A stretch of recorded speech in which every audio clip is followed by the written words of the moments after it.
Hello everyone, कैसे हैं आप लोग। आई होप कि सभी लोग अच्छे होंगे। मैं रोहित यादव अपेक्स मैथमेटिक्स में आपका स्वागत करता हूं। आज हम लोग बात करेंगे क्लास 10 रियल नंबर पार्ट 3 की बात करेंगे। दो पार्ट में हमने ये देखा कि जो रियल नंबर है उसमें हम एफटीए कैसे यूज करते हैं या फिर एफटीए से रिलेटेड प्रॉब्लम कैसे सॉल्व करते हैं। उसके बाद हमने देखा कि किसी इरेशनल नंबर को प्रूव कैसे करते हैं, जैसे √2 है, √3 है। इन सभी को प्रूव करने का तरीका क्या होता है ये हमने ऑलरेडी पढ़ लिया प्रीवियस के वीडियो में। अभी हम लोग बात करेंगे कि अगर ऐसे क्वेश्चन आ जाए √2 + 3 इस टाइप का और कह दे कि इसको प्रूव करिए कि इरेशनल नंबर है, तो क्या किया जाएगा। तो बच्चों इसके लिए क्या करेंगे, जैसे क्वेश्चन में पूरा लिख देता हूं, prove that √2 + 3 is an irrational number. अब यहाँ पे हम बहुत लॉन्ग मेथड यूज नहीं करेंगे, हम यहाँ पे कंट्राडिक्शन मेथड ही यूज करेंगे। लेकिन देखते हैं कैसे। √2 + 3 इसको लेट करेंगे, let √2 + 3 is a rational number. Suppose कर लेते हैं कि ये क्या है, रेशनल नंबर। और अगर ये रेशनल नंबर है तो हम इसको ऐसा लिख सकते हैं p/q टाइप का, where p and q are integer, where q not equal to 0। आपको पता होगा कि किसी भी फ्रैक्शन का डिनोमिनेटर 0 नहीं लेते हैं क्योंकि अनडिफाइंड होता है। अब p, q not equal to 0 are integers, ये इंटीजर्स हो गए। अब यहाँ पे हमें ये नहीं बताने की जरूरत है कि p और q को प्राइम है कि नहीं है, हमें इतने से ही काम चल जाएगा। अब देखो करना क्या रहता है, जो रूट में वैल्यू होता है, जैसे यहाँ पे रूट में 2 है, इनको एक साइड रखेंगे, बिना रूट वाली संख्याओं को अगले यानी दूसरी तरफ ट्रांसपोज करेंगे। It means p/q - 3। अब इनका एलसीएम ले लेंगे, कितना होगा p - 3q/q, और इधर क्या है √2। अब आप एक बात बताओ, p क्या है, एक इंटीजर, q क्या है, एक इंटीजर। अगर किसी इंटीजर में 3 का मल्टीप्लाई करेंगे तो भी क्या होगा, ऑब्वियसली इंटीजर ही होगा। और दो इंटीजर का अगर डिफरेंस आप लेते हो तो भी एक इंटीजर होगा, यानी इसके नॉमिनेटर में ऊपर क्या है, इंटीजर है, और नीचे अगर देख रहे हो तो नीचे q क्या है, वो भी इंटीजर है। और आपको पता है कि नीचे वाला 0 नहीं है क्योंकि हमने पहले ही बता रखा है कि q नॉट इक्वल टू 0 है। तो ऊपर एक इंटीजर और नीचे एक नॉन जीरो इंटीजर, तो ये भी क्या हो गया, p/q टाइप का हुआ। और अगर ये p/q टाइप का इसी टाइप का हो गया तो हम इसको बोलेंगे कि ये क्या है, रेशनल नंबर है। और लेफ्ट साइड में जबकि हम देख रहे हैं ये क्या है, इरेशनल नंबर। इसको तो हमने प्रूव किया कि √2 क्या है, इरेशनल नंबर है, ये ऑलरेडी प्रूव हो चुका है। तो हम इसको अब अलग से प्रूव नहीं करेंगे, हम उसी रिजल्ट के बेसिस पे बताएंगे कि √2 तो इरेशनल है, जबकि इसका राइट साइड क्या आ गया, रेशनल आ गया, विच इज ए कंट्राडिक्शन। कंट्राडिक्शन क्यों, क्योंकि ये इरेशनल है और इसके सामने हम दिखा रहे हैं कि रेशनल है, जो कि गलत है। तो हम लिखेंगे विच is A contradiction, which is a contradiction of the fact that, किस फैक्ट का ये कंट्राडिक्शन है, ये कंट्राडिक्शन इस फैक्ट का है that √2 is an irrational number। हमें तो पता है ना कि √2 irrational नंबर है, तो ये कंट्राडिक्शन आ गया। जब कंट्राडिक्शन आ गया therefore our supposition is wrong, our supposition is wrong and hence and therefore ये जो वैल्यू है क्या है, इरेशनल नंबर है, and hence √2 + 3 is an irrational number. यही आपको करना था, तो ऐसे ही करेंगे। ओके चलिए अब अगले क्वेश्चन पे आते हैं।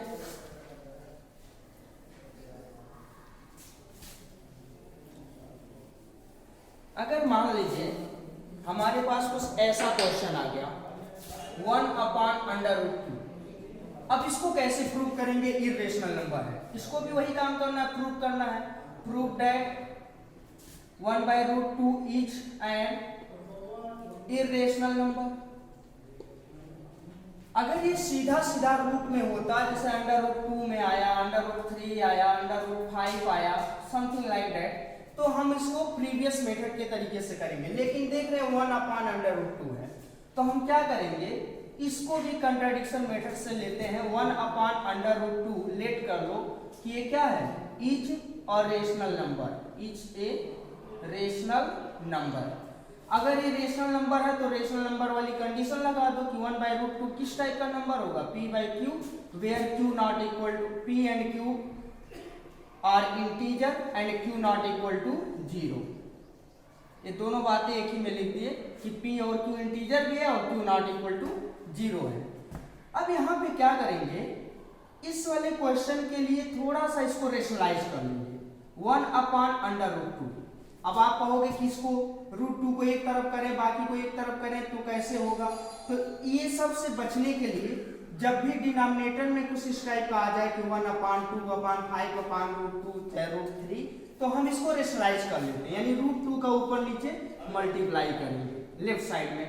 तो p/q इधर बन गया, यहाँ पे क्या आ गया? 2 और ऊपर आ गया √2। √2/2 इक्वल टू p/q। अब ये √2 को एक तरफ रहने दो और 2 को इधर भेज दो, 2p/q। जब इसका क्रॉस मल्टीप्लाई करेंगे इधर हो गया। अब बताओ p क्या था? इंटीजर, q भी क्या है? इंटीजर। और किसी इंटीजर में अगर हम 2 का मल्टीप्लाई करेंगे that will be also an integer. तो अगर ये p/q टाइप का कोई नंबर है तो इसको हम क्या कहेंगे? रेशनल कहेंगे, यानी ये तो रेशनल हो गया। और जबकि हम किसके बारे में बोल रहे हैं कि रेशनल आ गया? √2 इक्वल टू रेशनल, यानी √2 तो इरेशनल होता है ना। This implies which is a contradiction, which is a contradiction.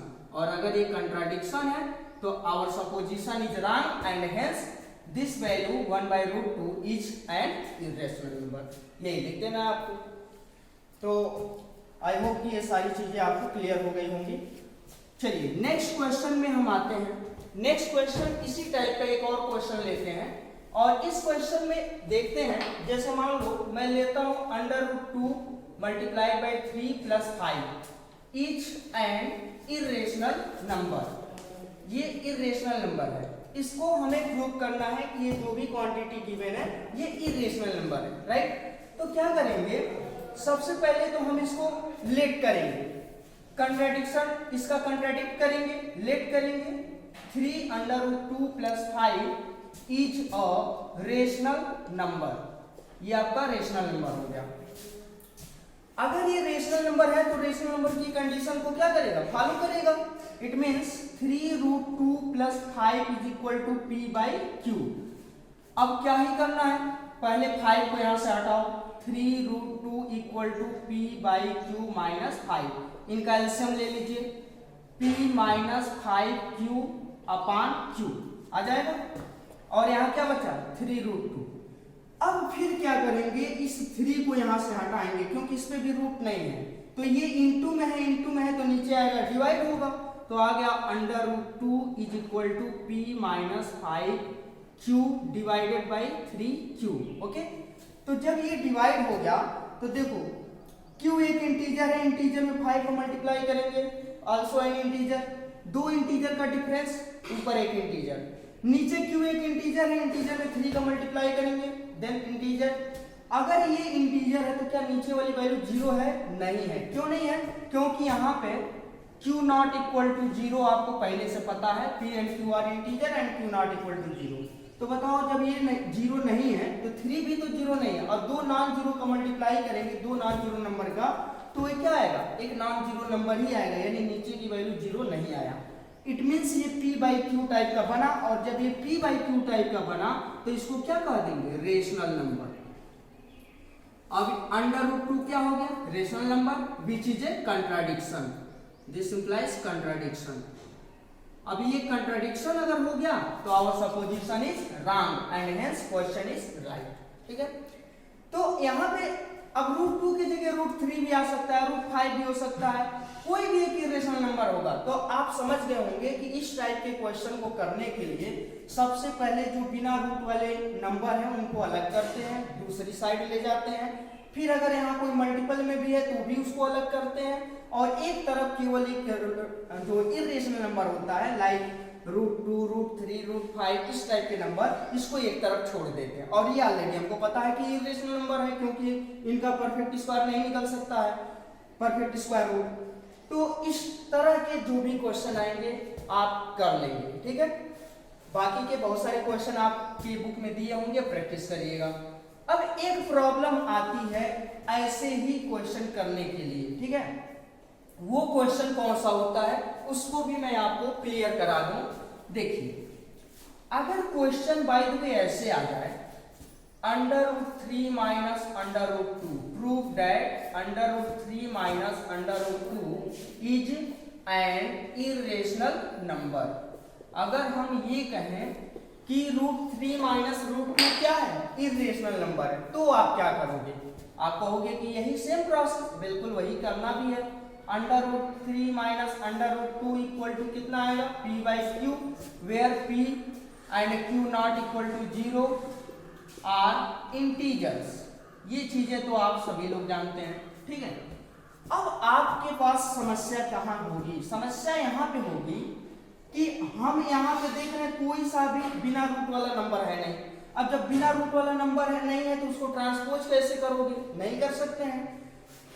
अगर इसको ट्रांसपोज करते हो तो इधर इरेशनल टाइप का कुछ बना देगा, तो ये वाला तो लॉजिक फेल हो गया। तो ऐसे में जहां दोनों जगह रूट में आए, अब बीच में प्लस माइनस से कंबाइंड हो, इसके लिए एक आइडिया ये है कि हम पहले स्क्वायरिंग बोथ साइड करते हैं, यानी स्क्वायरिंग बोथ दी साइड, दोनों साइड को हम क्या करेंगे? स्क्वायर करेंगे, राइट। तो जब दोनों साइड को स्क्वायर करोगे तो क्या मिलेगा? a माइनस बी का whole square, a square plus b square minus 2ab √3 into √2, और यहाँ पे आ जाएगा p square by q square. अब ये देखो कितना हो गया, 5 इधर हो गया तो 5 को उधर ले जाओ, -2, इन दोनों को एक में लिख दो, √3 इंटू √2 कितना होगा? √6 होगा। इधर हो जाएगा p square by q square minus 5। Now taking LCM, p square minus 5q square upon q square, okay. यहां से -2 को भी हटा दो, -2 को जब हटा देंगे, चलिए एक बार लिखते हैं अभी, -2 √6 है। अब -2 को हटाओगे नीचे जाएगा, √6 इक्वल टू क्या आएगा? p square minus 5q square divided by -2q square. अब इसको जरा सा हम एनालाइज करते हैं। q क्या है? इंटीजर। p भी क्या है? इंटीजर। अगर किसी इंटीजर का स्क्वायर करो देन इंटीजर, 5 का मल्टीप्लाई करो देन इंटीजर, और दो इंटीजरों का डिफरेंस करो तो भी इंटीजर, नीचे भी एक इंटीजर। क्या नीचे वाली वैल्यू 0 है? बिल्कुल नहीं है, क्योंकि q जब 0 नहीं है तो एक नॉन जीरो नंबर में अगर -2 का मल्टीप्लाई करोगे तो नीचे 0 नहीं होगा। तो देख रहे हो ये ऊपर p और नीचे q टाइप का नंबर है, p/q टाइप का, और जो भी नंबर p/q टाइप का आता है उसको हम क्या बोलते हैं? रेशनल नंबर बोलते हैं। तो अगर ये रेशनल आ गया तो इधर क्या है? इधर तो देखना है कि एक ऐसा नंबर है जिसका स्क्वायर रूट नहीं निकाल पाएंगे परफेक्ट रूट से, तो जब नहीं निकाल पाएंगे तो ये क्या होता है? इरेशनल। और जबकि यहां इसके सामने क्या आ गया? Rational, which is a contradiction, which is a contradiction. और अगर ये कंट्राडिक्शन हो गया तो our supposition is wrong, our supposition is wrong, यानी जो आप माने थे वो क्या हो गया? गलत हो गया, and therefore question is right, यानी जो आपका क्वेश्चन है जो कह रहा है कि ये वाली वैल्यू इरेशनल है वो सही बात है। This implies √3 minus √2 is an irrational number. Okay, तो ये था आपका रेशनल और इरेशनल नंबर का जो कॉम्बिनेशन था उसको कैसे हम प्रूव करेंगे इरेशनल नंबर। चलिए अब थोड़ा सा रियल नंबर में एक चीज और बच गया है, उसको भी एक शॉर्ट में थोड़ा देख लेते हैं। वो क्या है कि आपको पूछेगा, कोई फ्रैक्शन दे देगा, जैसे मान लो यहाँ पे लिख दे 3/5 और पूछेगा बताओ ये जो रेशनल नंबर है वो टर्मिनेटिंग है कि नॉन टर्मिनेटिंग है, ठीक है, रिपीटिंग है, सॉरी टर्मिनेटिंग है या रिपीटिंग है। क्यों? क्योंकि जो रेशनल नंबर होते हैं, एवरी रेशनल नंबर इज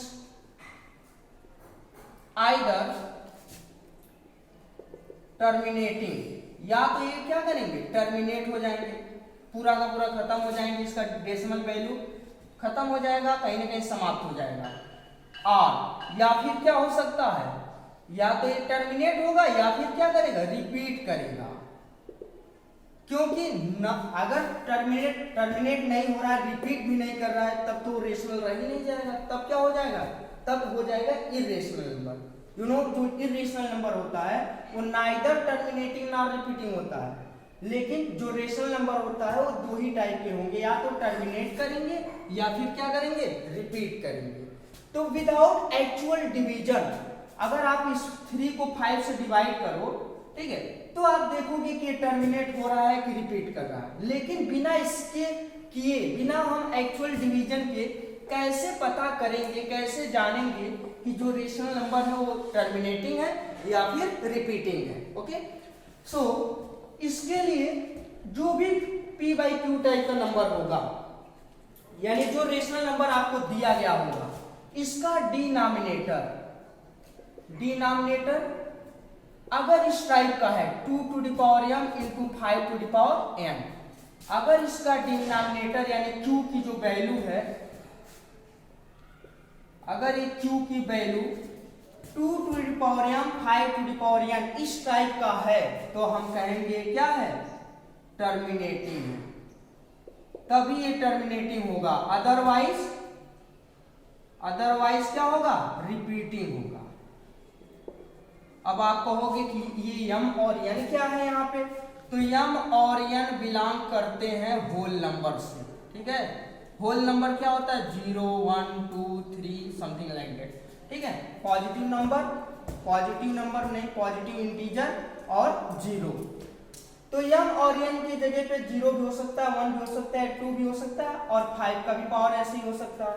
0 लेने का क्या सेंस है, 0 का मतलब 2 का पावर 0, और किसी भी नंबर का अगर 0 पावर कर दो तो 1 होता है, सिवाय 0 के, 0 का पावर 0 नहीं होता है, 0 का पावर 0 इनडिटरमिनेट फॉर्म होता है, वो आगे क्लासेस में आप पढ़ेंगे कहीं ना कहीं। अब बताओ अगर 2 का पावर 0 लिख दें तो इसकी वैल्यू कितनी होगी 1, इसका मतलब अगर 2 नहीं आएगा, केवल 5 आ रहा है, तो इसका पावर 0 लिख सकते हैं, और अगर कहीं 5 आ रहा है, कहीं पे केवल 2 आ रहा है, 5 नहीं आ रहा, तो 5 का पावर 0 लिख सकते हैं। तो जो भी डिनोमिनेटर इस टाइप का होगा उसी को कहेंगे वो टर्मिनेटिंग है, अदरवाइज वो रेशनल नंबर क्या है रिपीटिंग वाला होगा, ठीक है। अब चलिए क्वेश्चन करते हैं। मान लो मेरे पास ऐसे आ गया 3/10, ठीक है। अब check whether this rational number is terminating और रिपीटिंग। तो सबसे पहले आप क्या करोगे, डिनोमिनेटर लिखोगे, डिनोमिनेटर इसका क्या है 10, और 10 किस टाइप, इसका फैक्टर निकाल लो, इसका फैक्टर आएगा 2 इंटू 5, देखो 2 का पावर 1 5 का पावर 1, और ये किस टाइप का हो गया 2 to the power m into 5 to the power n। अगर इस टाइप का नंबर हो गया तो हम कहेंगे कि ये पूरा का पूरा रेशनल नंबर क्या है टर्मिनेटिंग वाला है, ठीक है, दिस इंप्लाइज टर्मिनेटिंग। अगर मैं कहूं, चलिए एक और क्वेश्चन करते हैं। अगर यहां पे लिख दें 21/25 और आपसे पूछा जाए कि चेक करिए कि ये जो रेशनल नंबर है ये टर्मिनेटिंग है कि रिपीटिंग है, तो क्या करेंगे, सबसे पहले इसका डिनोमिनेटर लिखेंगे 25 और इनका फैक्टर निकाल लो। इसके फैक्टर जो आएंगे 25 का ऐसे करके निकाल देंगे, 5 से डिवाइड करोगे 1 टाइम, 5 1 जा 5, यानी 5 इंटू 5, तो कितनी बार आ रहा है 2 बार, क्या इसमें कहीं 2 आ रहा है? नहीं आ रहा है। तो नहीं आ रहा तो उसको हम ऐसा लिख सकते हैं 2 का पावर 0। 5 का पावर 2, 2 का पावर 0। क्या ये इस टाइप का है? 2 का पावर m, 5 का पावर n टाइप का? बिल्कुल है। और ऐसा है तो ये क्या है? टर्मिनेटिंग है। ये टर्मिनेटिंग है। अगर मैं लिख दूं 7/12, ठीक है, और इसको पूछा जाए सेकेंड क्वेश्चन, तो क्या करेंगे? सबसे पहले डिनोमिनेटर को लिखेंगे 12 के फैक्टर निकालेंगे, आएगा 2 इंटू 3। इट मीन्स इसको लिखा जा सकता है 2 का पावर 2 और 3 का पावर 1। क्या ये इस टाइप का नंबर आया 2 का पावर m इंटू 5 का पावर n? देख रहे हैं 2 का पावर m टाइप का तो बन रहा है। 5 का पावर n नहीं है तो 5 का पावर 0 भी लिख सकते हैं। लेकिन इन दोनों के अलावा कौन आ गया? 3। तो अगर 2 और 5 के अलावा कोई तीसरा फैक्टर आ गया, तीसरा प्राइम फैक्टर आ गया, तो हम कहेंगे टर्मिनेटिंग नहीं हो सकता। ये क्या होगा? रिपीटिंग होगा। दिस इम्प्लाई ये इस टाइप का नहीं है, और नहीं है तो ये क्या है? रिपीटिंग है। यानी जब 7 को 12 से डिवाइड करेंगे तो ये कभी टर्मिनेट नहीं होगा, बार बार वैल्यू क्या करेगा? रिपीट करेगा। तो ये रिपीटिंग वाला केस होगा। अब इस पूरे का एक कंक्लूजन निकालते हैं। कंक्लूजन इसका क्या है? इसका कंक्लूजन ये है कि अगर डिनोमिनेटर का फैक्टर, ठीक है, फैक्टर ऑफ डिनोमिनेटर या तो 2 आए या फिर 5 आए, ठीक है, या तो 2 आए या फिर 5 आए या फिर दोनों आए, मतलब 2 भी आए 5 भी आए। अगर ऐसे फैक्टर आ रहे हैं तो हम कहेंगे टर्मिनेटिंग है। अदरवाइज इनके अलावा और कुछ भी आ गया तो हम कहेंगे वो टर्मिनेटिंग नहीं है। वो कौन सा है? रिपीटिंग है। क्योंकि दो ही टाइप के होने हैं, या तो टर्मिनेटिंग होगा या फिर रिपीटिंग होगा। ठीक है। अब एक क्वेश्चन इस टाइप का भी आता है कि आपको ऐसे लिख दिया जाएगा 7/8 और कहेगा कि चेक करिए ये जो फ्रैक्शन है ये टर्मिनेटिंग है कि रिपीटिंग है। इफ इट इज टर्मिनेटिंग, अगर ये टर्मिनेटिंग है then find its decimal value, वो भी विदाउट एक्चुअल डिवीजन। इसको बिना डिवाइड किए आप डेसिमल वैल्यू निकालिए अगर ये टर्मिनेटिंग है तो। अगर ये रिपीटिंग है तो कोई दिक्कत नहीं, रिपीटिंग है छोड़ दो, कोई प्रॉब्लम नहीं, लेकिन टर्मिनेटिंग है तो इनका डेसिमल वैल्यू निकालो। तो सबसे पहले आप क्या ही करोगे? डिनोमिनेटर निकालोगे। यहां लिखोगे 8 है, 8 को कैसे लिख सकते हैं? 2 का पावर 3। 5 तो आ ही नहीं रहा है, जब 5 आ ही नहीं रहा है तो क्या प्रॉब्लम है? कोई दिक्कत नहीं, 5 का पावर 0 कर सकते हैं, इसको 5 का पावर 0 कर लो, ठीक है, क्योंकि इसका तो वैल्यू 1 होगा। अब ये कैसा हो गया? टर्मिनेटिंग हो गया। तो जब ये टर्मिनेटिंग हो गया तो इनका डेसिमल वैल्यू कैसे निकालेंगे, या उन सभी क्वेश्चनों का जो इस टाइप के हैं उसका डेसिमल वैल्यू कैसे निकालेंगे? तो क्या करेंगे? लिखेंगे 7/8। तो अब क्या करेंगे? 7/8 को ऐसे लिख देंगे 7/2 का पावर 3। 5 पे तो कुछ है ये नहीं है। अब यहाँ पे देखना है कि अच्छा एक बात बताओ, डेसिमल वैल्यू हम कैसे निकाल सकते हैं? जैसे मान लो हम लिखे 15/10 तो इनका डेसिमल वैल्यू क्या होगा? 1.5। कैसे पता चला भाई? नीचे जितने प्लेस पे नीचे जो भी दिया हुआ है, ठीक है, नीचे अगर एक 0 है तो एक प्लेस पे डेसिमल लगा दो। 24/100, इसका मतलब नीचे 2 0 है एक के बाद, तो यहाँ पे लगा दो 0.24, ऐसे लिख सकते हो। तो कुल मिला के हमें क्या करना है? हमें करना है नीचे वाले को 10 जैसा बनाना है या 10 का पावर जैसा बनाना है। तो 10 का पावर एक कब बनेगा? तो जितने 2 आए होंगे उतने 5 का ऊपर नीचे मल्टीप्लाई करेंगे। तो देख रहे हैं यहाँ पे 2 का पावर 3 है तो 5 का पावर 3 नहीं आया है, तो 5 का पावर 3 का मल्टीप्लाई कर दो ऊपर। तो ऊपर वाले की वैल्यू कितनी होगी? 7 × 125, और नीचे हो जाएगा 2 × 5, क्योंकि 2 × 5 का होल पावर 3 कर सकते हो। इट मीन सेट क्या हो जाएगा? इसका मल्टीप्लाई कर लो, 7 × 5 = 35, 3, और 7 2 जा 14, अभी नहीं, हाँ रख दीजिए, हाँ रख दीजिए। देखिए अब इसका मल्टीप्लाई कर लीजिए, 125 इंटू 7, 7 5 जा 35, 3 हो गया, 7 2 जा 14 और 3 17, कैरी 1, 7 1 जा 7 और 1 8, 875 हो गया। अगर ये 875 हो गया और ये हो गया नीचे 10 का पावर 3 बोले तो 1000, क्या करोगे, 3 प्लेस पे डेसिमल लगा दो, 0.875 बन गया। तो ऐसे ही जितने 5 की कमी रहेगी, चाहे जितने 2 की कमी रहेगी, उतना ही हमें ऊपर नीचे मल्टीप्लाई कर लेना, नीचे 10 जैसा बनेगा और 10 जैसा बन जाएगा तो हम जितने जीरो नीचे रहेंगे उतने प्लेस पे डेसिमल लगा देंगे। अगर बाय द वे कुछ ऐसे आ जाए, चलिए एक क्वेश्चन और कर लेते हैं इसमें। अगर मान लीजिए हम ऊपर लिख दें 11 अपान और नीचे 2 का पावर 2 और यहाँ 5 का पावर 3 आ गया।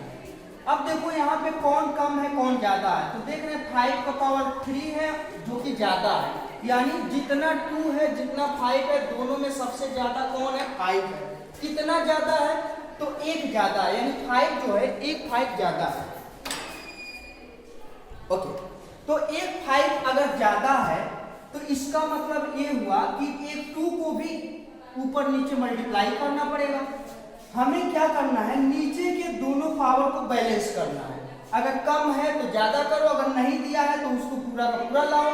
तो देख रहे हैं 2 का पावर 2 है, 5 का पावर 3 है, एक अगर 2 कहीं से आ जाए तो यहाँ भी 3 होगा, यहाँ भी 3 होगा, तो कम वाले को बढ़ा लेंगे। और जब कम वाले को बढ़ाओगे तो ये 2 का ऊपर नीचे क्या करना होगा, मल्टीप्लाई करना होगा, राइट। तो जब इसको मल्टीप्लाई करोगे तो 11 2 जा 22 और नीचे हो गया 2 का पावर 3 इंटू 5 का पावर 3, और इसको लिख सकते हैं 22 अपान, और इसको लिख सकते हैं 10 का पावर 3, और 10 का पावर 3 बोले तो 1000 कितने प्लेस पे डेसिमल लगेगा, तो 3 प्लेस पे, तो 2 प्लेस आइए, एक और जीरो बढ़ा लो, अब यहाँ पे डेसिमल लगा दो, हो गया।